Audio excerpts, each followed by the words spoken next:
Coronavirus has united humanity as never before. And yet the crisis has also been an extraordinary force for division.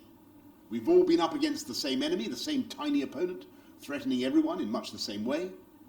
But members of the UN have still waged 193 separate campaigns, as if every country somehow contains a different species of human being. We've seen borders spring up between friends and allies, sometimes without consultation. We've seen the disruption of global supply chains with checkbook wars on airport tarmacs as nation has vied with nation for a supply of PPE.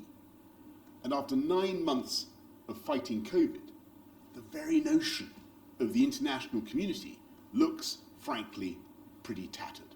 And we know that we simply can't continue this way. And with nearly 1 million people dead, with colossal economic suffering already inflicted, more to come, there is a moral imperative for humanity to be honest and reach a joint understanding of how the pandemic began, how it was able to spread. Not because I want to blame any country or government or to score points.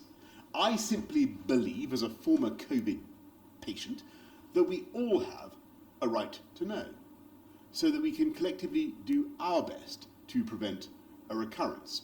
Imagine how much suffering might have been avoided if we'd already identified the pathogen that became COVID-19 while it was still confined to animals.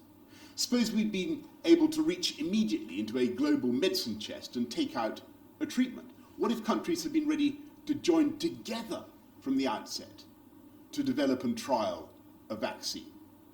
And think how much strife would have been prevented if the necessary protocols covering quarantine and data sharing, PPE, so much else, had been, so far as possible, ready on the shelf for humanity to use. So we in the UK, we're going to work with our friends, we're going to use our G7 presidency next year to create a new global approach to health security based on a 5-point plan to protect humanity against another pandemic.